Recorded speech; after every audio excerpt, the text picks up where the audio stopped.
सभी भाई बहन बच्चों को दोस्तों को नमस्कार, सत श्री अकाल, आदाब, जय प्रभु यीशु मसीह के। सबसे पहले जीते परमेश्वर, अनुग्रहकारी, दयालु, करुणामय परमेश्वर को धन्यवाद करते हैं कि परमेश्वर ने शुरू से लेकर के आज के दिन तक हम सब के जीवन को अपने बलवंत धर्मय दाहिने हाथों में लेकर संभाला हुआ है। इसके लिए कोटि कोटि धन्यवाद करते हैं प्रभु मसीह यीशु के नाम से। परमेश्वर पिता हमसे प्रेम करते हैं और प्रेम के निमित्त हर प्रकार से हमारे जीवन में भलाई करते आ रहे हैं। इसके लिए धन्यवाद करें और धन्यवाद करते हैं, कोटि कोटि धन्यवाद करते हैं। आज जो जीवित हैं तो उस जीवते अद्वैत परमेश्वर की दया से, अनुग्रह से, करुणा से, भलाई से और उसकी महान प्रेम से जो उसने हमसे प्रेम किया है। परमेश्वर ने आज का दिन आशीष भरा दिन दिया है, आज का दिन दिखाया है। आज का दिन संसार में बहुत सारे लोग जो छोड़ के चले गए होंगे, लेकिन परमेश्वर ने हम सबको जीवित रखा। इसके लिए धन्यवाद करते हैं। वचन में जाने से पहले एक छोटा सा प्रार्थना कर लेते हैं। आइए प्रार्थना करें। सर्वशक्तिमान, दयालु, कृपालु, अनुग्रहकारी, करुणामय परमेश्वर, अब्बा पिता, मैं धन्यमसी आप जीते अद्वैत परमेश्वर प्रभु मसीह यीशु के अति पवित्र सामर्थ्य नाम से आपके चरणों में आते हैं। स्वर्गीय पिता, हम आपको धन्यवाद करते हैं सब बातों के लिए जो आपने हमारे जीवन में, हम सब के जीवन में जो आप जीते अद्वैत परमेश्वर पर विश्वास करते हैं, किया है, कर रहे हैं और आगे भी आप करते रहेंगे। इसके लिए कोटि कोटि धन्यवाद प्रभु मसीह यीशु के नाम से। स्वर्गीय पिता, प्रार्थना करता हूँ जो आपने वचन दिए हैं पिता परमेश्वर, सुनने वाले हर एक भाई बहन बच्चों लोगों को जीवन में अधिकाई से आपका वचन बसने पाएँ, आपके सत्य वचन के अनुसार प्रभु हालेलुया अपने जीवन में भरपूरी पाए। हालेलुया। और शैतान प्रभु आपके वचन को किसी के जीवन से हालेलुया वंचित करने के लिए, चुराने के लिए हालेलुया कोई युक्ति योजना जो उसका विचार है, जो उसका कार्य है, उसमें सफल न होने पाए प्रभु यीशु के नाम से। प्रत्येक भाई बहन बच्चों को, दोस्तों को, अपने आप को आपके बलवंत हाथ में सौंपते हैं, आपके लहू में छुपा देते हैं। हालेलुया। और यह वीडियो प्रभु हालेलुया लाखों नहीं, करोड़ों नहीं और वो खरबों लोगों तक पहुँचे प्रभु यीशु के नाम से, जिससे आपकी महिमा हो, आपकी इच्छा पूरी हो। आप भला परमेश्वर हैं, सबको प्रभु, सबके प्राणों को बचाने की आपके जीवन में इच्छा है। इस आपके भली इच्छा के लिए कोटि कोटि धन्यवाद प्रभु यीशु के नाम से। प्रार्थना सुनिए, धन्यवाद, कोटि कोटि धन्यवाद। हमारे उद्धारकर्ता एकमात्र जीवित अद्वैत परमेश्वर प्रभु मसीह यीशु के अति पवित्र सामर्थ्य नाम से, आमेन। बोलिए आमेन। आमेन मिस होता है तथास्तु, अर्थात ऐसा ही हो। चलिए वचन को शुरू करते हैं। वचन को ध्यान से सुने और वीडियो को भागा भागा करके न देखें, उससे कुछ लाभ नहीं होने वाला है।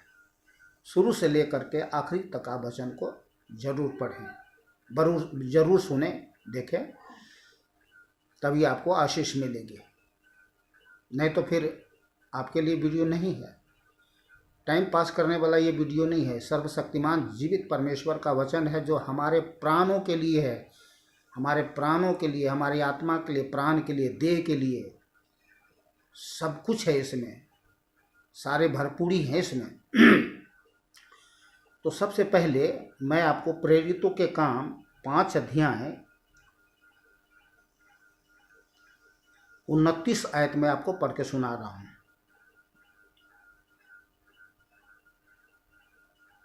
तब पतरस और अन्य प्रेरितों ने उत्तर दिया, मनुष्य की आज्ञा से बढ़कर परमेश्वर की आज्ञा का पालन करना ही हमारा कर्म और कर्तव्य है। हम परमेश्वर का आज्ञा पालन करते हैं क्योंकि हम उसे प्रेम करते हैं। अगर हम परमेश्वर से प्रेम न रखेंगे तो हम उसकी आज्ञा का पालन नहीं करेंगे। साथ ही पानी का बपतिस्मा और प्रभु भोज उनका भाग है जो हमसे अपेक्षा करता है, परंतु हम इनके द्वारा उद्धार नहीं पाते। तो पानी का बपतिस्मा भी लेना है और प्रभु भोज भी लेना है। पर ये पानी का बपतिस्मा और ये प्रभु का जो भोज है, ये इससे हम उद्धार नहीं पाते हैं। तो कैसे उद्धार पाते हैं? चलिए हम आज आपको वचन से, एक एक वचन से आपको बता रहा हूँ। वचन को फिर से कह रहा हूँ, ध्यान से सुने।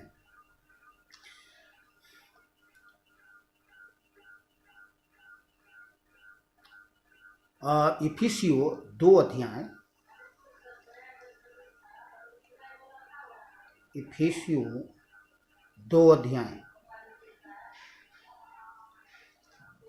4 से 9 आयत तक मैं आपको पढ़ के सुना रहा हूँ।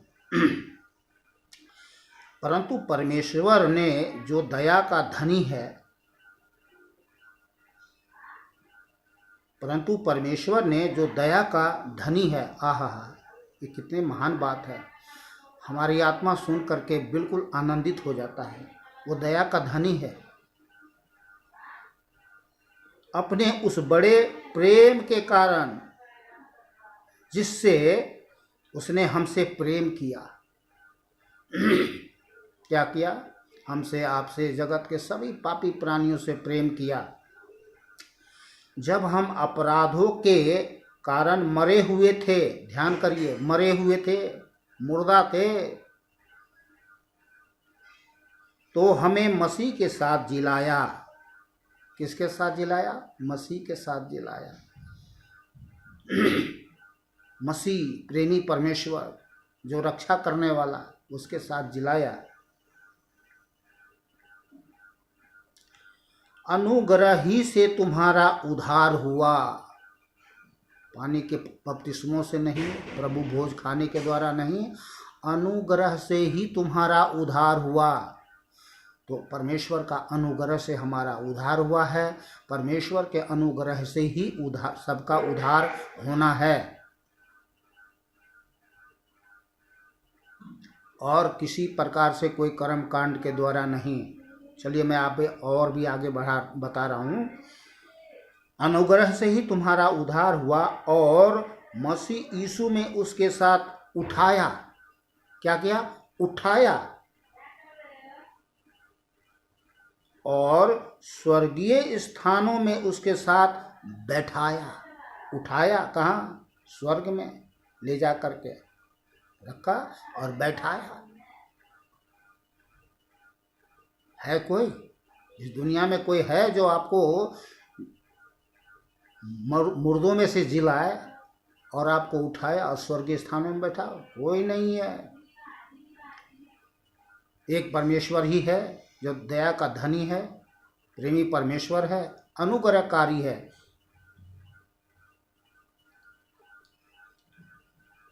और मसीह यीशु में उसके साथ उठाया और स्वर्गीय स्थानों में उसके साथ बैठाया, कि वह अपनी उस कृपा से जो मसीह यीशु में है, हम पर है, आने वाली समय में अपने अनुग्रह का असीम धन दिखाए। क्योंकि विश्वास के द्वारा, अध्ययन करिए, क्योंकि विश्वास के द्वारा अनुग्रह से ही तुम्हारा उद्धार हुआ है। विश्वास, हम प्रभु परमेश्वर के पास आते हैं तो हम विश्वास से आते हैं, यह जानते कि वो परमेश्वर है और वही हमारा उद्धार कर सकता, और कोई नहीं। तो विश्वास के द्वारा अनुग्रह से ही तुम्हारा उद्धार हुआ है, और यह तुम्हारी ओर से नहीं, यह तुम्हारी ओर से नहीं, अर्थात इस संसार में किसी पापी पाखंडी बाबाजी, गुरुजी, स्वामी की ओर से नहीं, जो लोगों को उधार देने की घोषणा करते हैं, बरगलाते हैं, धोखा देते हैं, दुनिया को लूटते हैं। तो ये तुम्हारी ओर से नहीं, वरन परमेश्वर का दान है। और न कर्मों के कारण ऐसा न हो कि कोई घमंड करे। तो कोई कर्म कांड से नहीं, किसी दूसरे के द्वारा, जैसा बाइबल में लिखा है, किसी दूसरों के द्वारा उद्धार नहीं। किसी गुरुजी, बाबाजी, स्वामी जी जो अपने आप को कहते हैं और पाखंड करके दुनिया को लूटते हैं, इस पाखंडियों के द्वारा नहीं, परमेश्वर के द्वारा, परमेश्वर के अनुग्रह से, उसकी दया से, कृपा से, महान प्रेम से, जगत से। परमेश्वर कहता है, परमेश्वर के वचन में लिखा है, परमेश्वर ने जगत से ऐसा प्रेम रखा, जगत के सभी पापी प्राणियों से ऐसा प्रेम रखा कि अपना एकलौता पुत्र दे दिया, ताकि जो कोई उस पर विश्वास करे वह नाश न हो परंतु अनंत जीवन पाए। सदा काल का जीवन, सदा काल का घर, सदा काल का धन, सदा काल का सुख, सदा काल का शांति, सदा काल का आनंद, जहाँ है परमानंद। तो परमानंद परमेश्वर स्वर्ग को छोड़कर इस दुनिया में आया, हमसे आपसे जगत के सभी प्राणियों से बात किया, मिला और अपनी सारे सत्य वचन हम सब के लिए दे गया कि देख मैं आ गया हूँ, अब तुम्हारा मैं उद्धार कर रहा हूँ। तो क्या करना पड़ेगा? कुछ नहीं करना पड़ेगा। आओ मेरे पास, विश्वास करो और मेरे नाम से जियो। जब दुनिया को छोड़ करके जाओगे, मैं तुझे डायरेक्ट अपने स्वर्गदूत भेज कर तेरे प्राणों को मैं अपने पास बुला लूँगा। देखिए, दुनिया में, संसार में जब पापी मरता है तो कौन आता है? नरक दूत आते हैं। पर धर्मी कोई मरता है जो जीवते अद्वैत परमेश्वर यीशु पर विश्वास करता है, तो स्वर्गदूत आते हैं, उसके प्राण को बाही इज्जत स्वागत के साथ ले जाते हैं रथ में बैठा करके। पर कोई महापापी मरता है संसार में तो नरक के दूत आते हैं, नरक की सेना, क्रूर सेना आते हैं, उसे खींच के निकालते, एकदम शरीर से खींच के। तभी देखा होगा आपने, कितने लोग जब मरते हैं तो दांत पीसते हैं, खींचते रहते एकदम बिल्कुल। तो बहुत रहस्यमय बात है। पिता का धन्यवाद जिसने अपने अनुग्रह से हमें उद्धार किया है और कर रहा है। और जितने लोग जीवित अद्वैत परमेश्वर यीशु पर विश्वास करेंगे उद्धार पाएंगे, तो कर्मों से नहीं, परमेश्वर के अनुग्रह से। तो ये आप जान लीजिए कि जो हमारा उद्धार होना है ये किसी भी कर्म कांड से नहीं। आज प्रभु यीशु मसीह पर ही विश्वास करने वाले बहुत सारे संस्थाएं हैं, बहुत सारे ऐसे संस्थाएं हैं जिसमें लोगों ने कर्म धर्म का व्यवस्था रख करके लोगों को बरगला करके उसके जीवन को नाश कर रहे हैं। तो मैं कह रहा हूँ आपको, ये वो दुष्ट शैतान की ओर से हैं जो बहुत बड़ा सभा लगाते हैं, लोगों को झूठी शिक्षा दे करके, रुपया पैसे ऐंठ कर करके लोग आते हैं, सोचते हैं भाई हमने बाबा जी गुरुजी, पाखंडी बाबा जी गुरुजी, स्वामी जी के पास में तो बहुत सारे गए, दुनिया ने तो हमें लूट लिया। शायद इसके पास जाते हैं, प्रभु यीशु मसीह का नाम हमने बहुत सुना है, परमेश्वर दयालु है, भला है, करुणामय है, वो तो है, और इसी विश्वास से आते हैं। पर वहाँ क्या है कि पाखंडी लोग के पास भूल से चले जाते हैं और वहाँ भी लोग क्या बोलते हैं, दान दो, दशमांश दो, तुम्हें ये करना पड़ेगा, तुम्हें वो करना पड़ेगा, तुम्हें वैसा करना पड़ेगा। अरे भैया, कर्म कांड करके वैसे ही आदमी कायल घायल आदमी है और उसको क्या करते हैं, परमेश्वर से अलग कर देते हैं। बेचारे फिर दोबारा जाते भी नहीं। लोग गुस्से में, क्रोध में अपने आप को बस कहता है, प्रभु अब तू जो भी है, जहाँ भी है, जैसे भी है, हमारे जीवन में तो कोई आशा नहीं है। मैंने तो गया था ये जान करके कि शायद वहाँ पर यीशु मसीह मिल जाएगा, परमेश्वर मिल जाएगा, जीवित परमेश्वर मिल जाएगा जिस पर मैं विश्वास करके जा रहा हूँ। तो हम आपको यही बताना चाहते हैं, मेरे भाई, मेरे बहन, मेरे दोस्त, सभी लोगों को, कि आपको कहीं जाने की ज़रूरत नहीं है। बहुत महत्वपूर्ण बात मैं आपको बता रहा हूँ, कहीं जाने की ज़रूरत नहीं है। घर में हो, खेत में हो, खलिहान में हो, शहर में हो, नगर में हो, जहाँ कहीं भी हो, आप अपने दिल से जीवित अद्वैत यीशु मसीह पर विश्वास करें, उसका नाम ले, उस पर विश्वास करके अपना जीवन जिए, क्योंकि वो परमेश्वर है और वो उसका प्रेम, भलाई, दया, कृपा आपके जीवन में प्राप्त होगी। तो बस इतना ही करना है और कुछ नहीं करना है।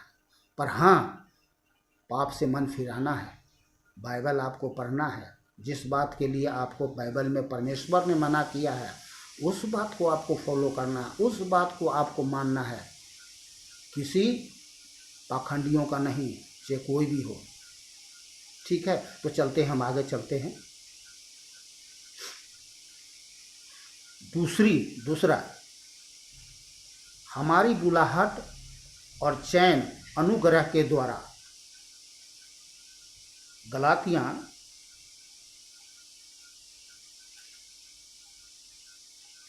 1 अध्याय गलातियाँ 1 अध्याय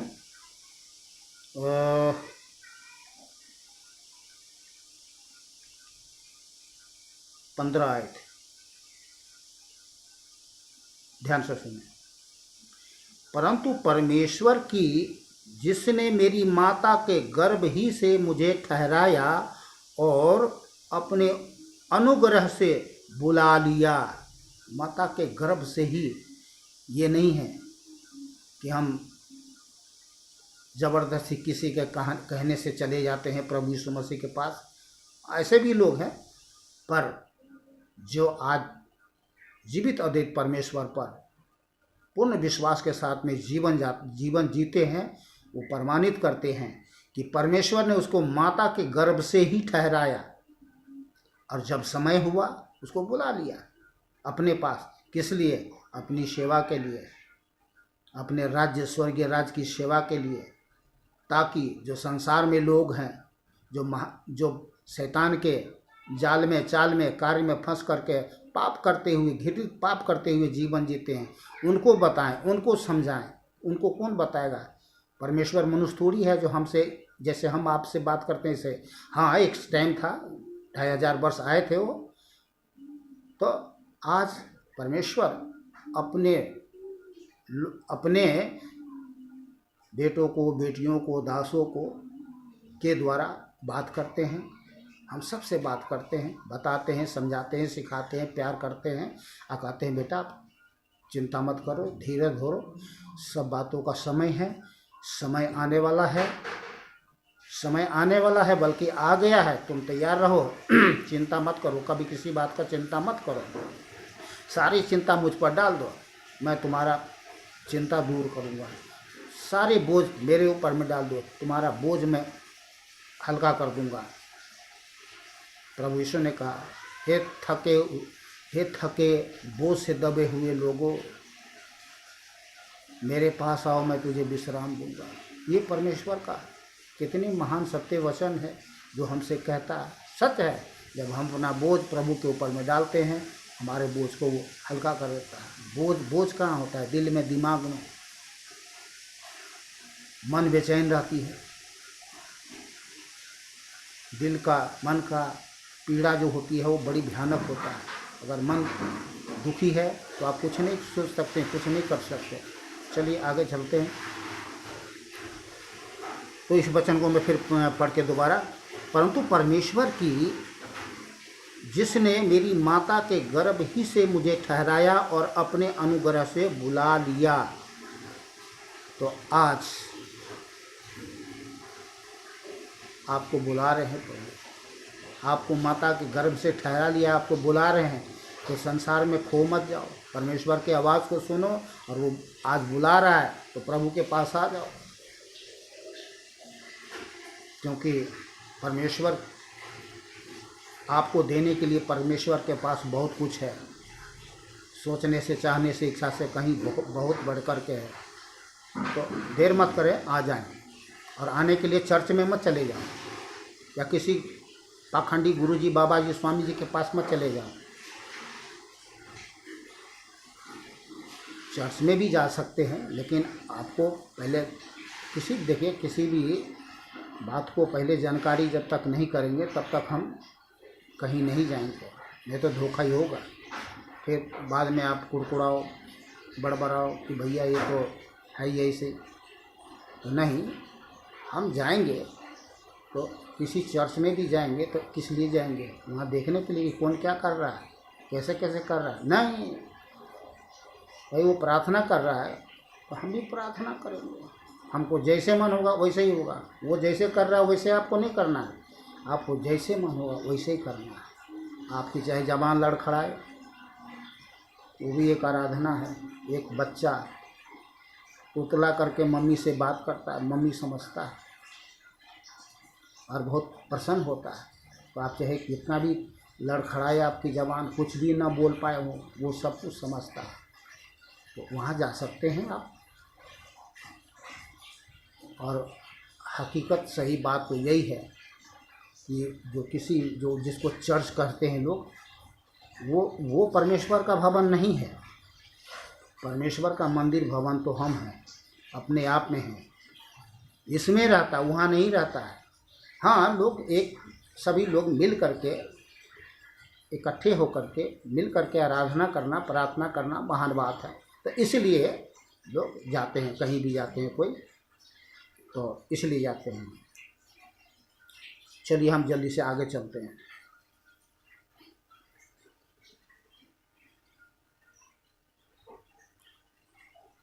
तीसरा, हम अनुग्रह से विश्वास करते हैं।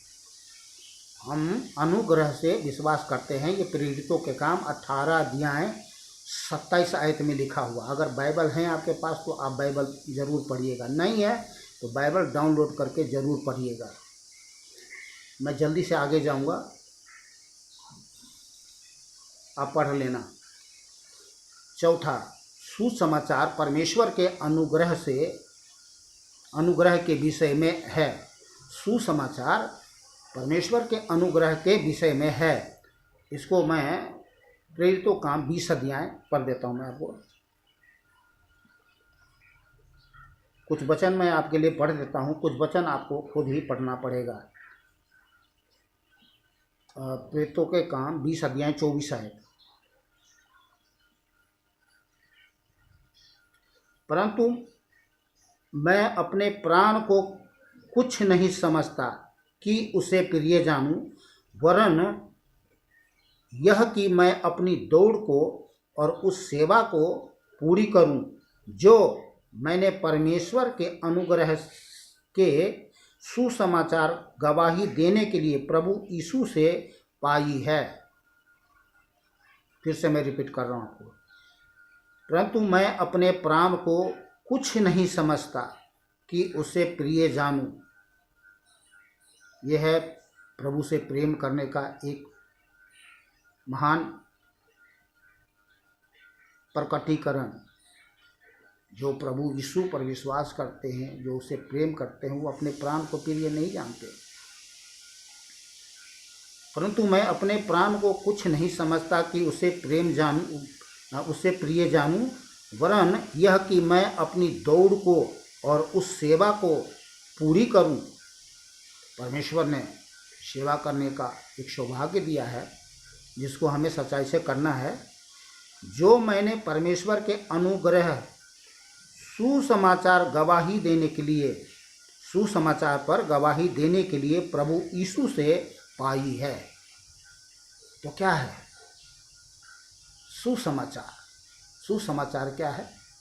कि परमेश्वर प्रेम है, वो आपसे प्रेम करते हैं, और वो जीवित परमेश्वर है। वो मर गया और मर करके तीसरे दिन जिंदा हुआ और जगत में सब पर प्रमाणित किया, और आज हम पर, आप पर, हम सब पर प्रमाणित करता है। हमारे जीवन के द्वारा अपने सत्य वचन से बात करता है।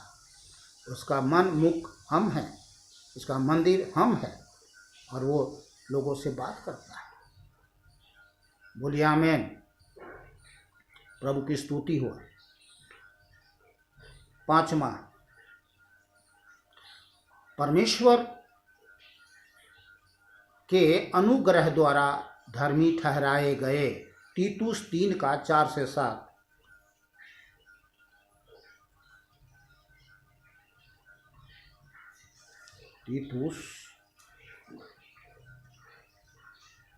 तीतुस 3 का 4 से 7। ध्यान से सुनो।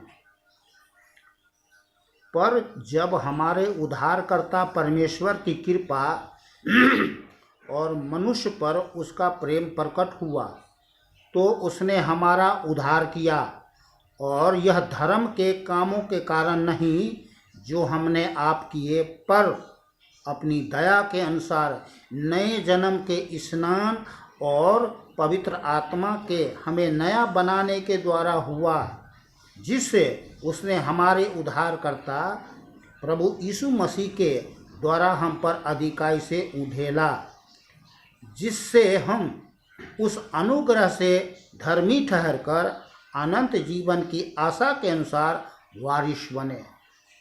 आमीन। हालेलुया। प्रभु की स्तुति हो। अनुग्रह, आहा, अगर परमेश्वर का अनुग्रह हम पर ना होता और ना हो तो हमारा जीवन सफल नहीं है, जैसा आपने वचन में सुना। फिर से रिपीट करूं एक बार और, मुझे तो अच्छा लग रहा है इसलिए मैं आपको, और आपको भी अच्छा लग रहा होगा। पर जब हमारे उद्धारकर्ता परमेश्वर की कृपा और मनुष्य पर उसका प्रेम प्रकट हुआ, ये सच है, तो उसने हमारा उद्धार किया, और यह धर्म के कामों के कारण नहीं जो हमने आप किए, पर अपनी दया के अनुसार नए जन्म के स्नान और पवित्र आत्मा के हमें नया बनाने के द्वारा हुआ, जिससे उसने हमारे उद्धारकर्ता यीशु मसीह के द्वारा हम पर अधिकार से उठेला, जिससे हम उसके अनुग्रह से धर्मी ठहराकर अनंत जीवन की आशा के अनुसार वारिस बने। आमेन, हालेलुया, प्रभु की स्तुति हो।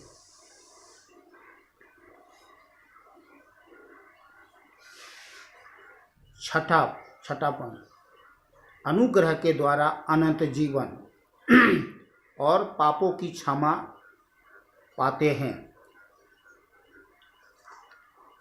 इफिसियों 1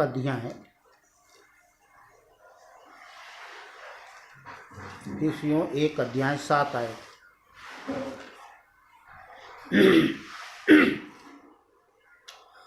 हमको उसमें उसके लहू के द्वारा छुटकारा अर्थात अपराधों की क्षमा उसके उस अनुग्रह के धन के अनुसार मिला है। बोलिए आमेन। अपराधों की क्षमा, अपराधी को दंड मिलता है। अगर हम अपने अपराधों को मान न ले तो हम दंडित ठहरेंगे, और इसका दंड का जो है और इसका जो दंड है वो बड़ी भयानक है। इसलिए हम मान ले, अपने पापों को मान ले, और जीवित अद्वित परमेश्वर इस पर विश्वास के द्वारा उसके अनुग्रह से उद्धार पाएं।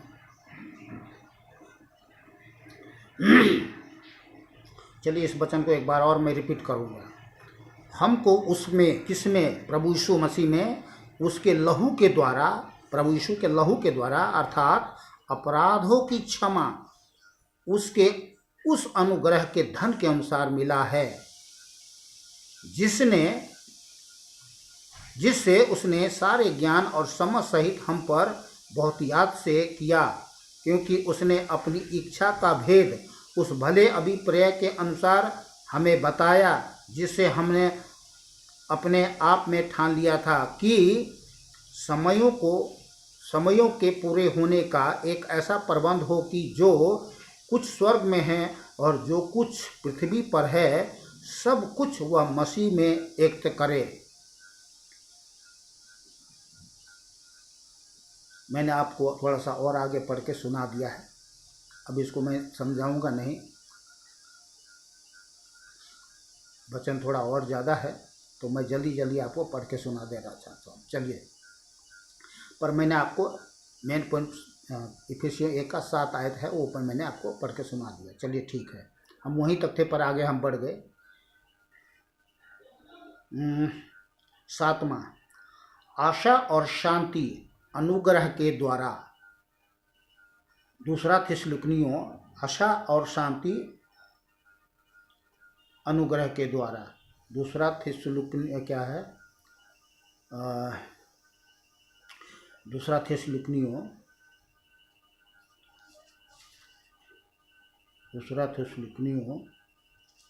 2:16।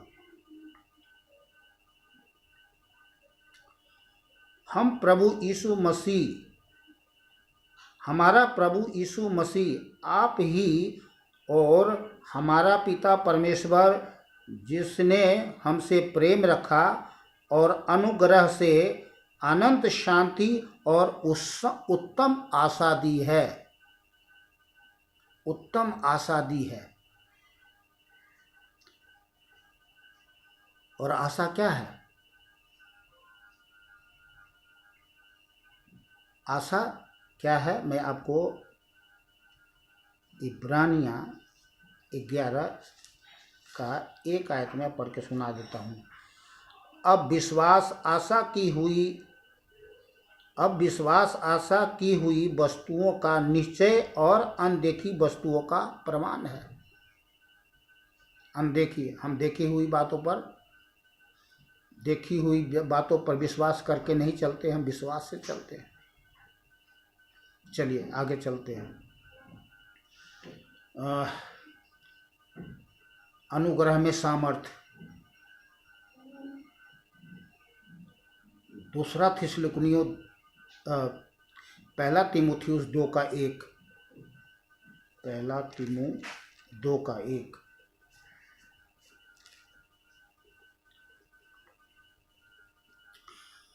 अनुग्रह में सामर्थ्य, 2 तीमु 2 का 1। अब मैं सबसे पहले यह आग्रह करता हूँ कि विनती और प्रार्थना और निवेदन और धन्यवाद सब मनुष्य के लिए किए जाए।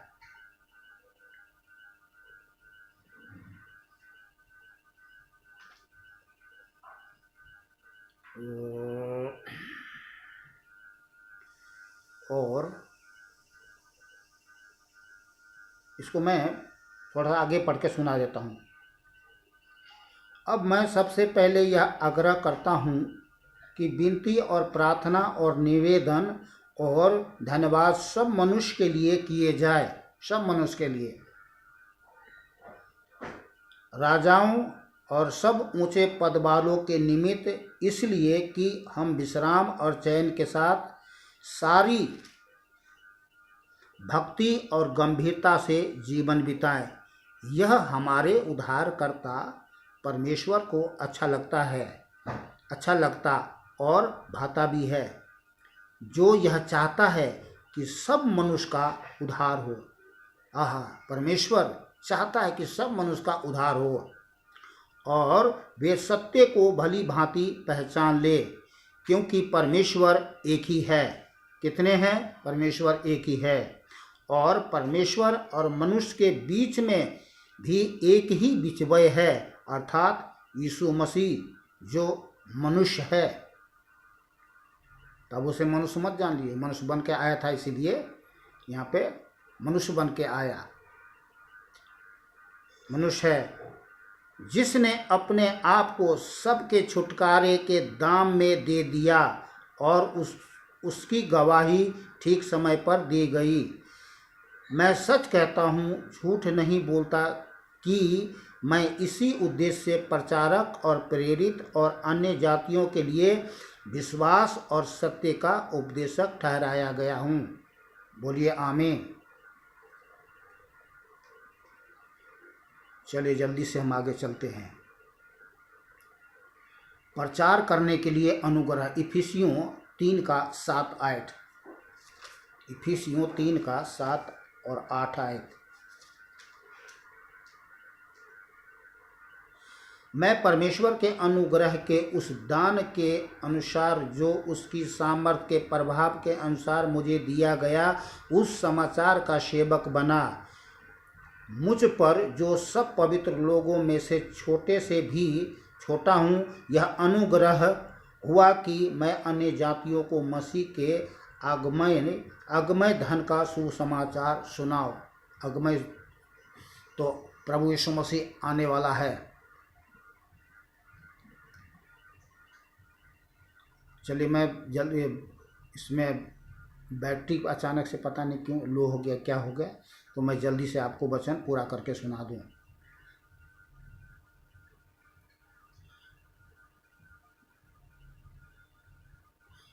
परमेश्वर की सेवा करने के लिए अनुग्रह, इब्रानियाँ 12 का 28, इब्रानियाँ 12 का 28। इस कारण हम इस राज्य को पाकर जो हिलने का नहीं कृतज्ञ हो और भक्ति और भय सहित परमेश्वर की ऐसी आराधना करें जिससे वह प्रसन्न होता है। तो आराधना जब करते हैं तो आत्मा और सच्चाई से परमेश्वर की आराधना करें जिससे वो प्रार्थना करता है। उस राज्य को पाकर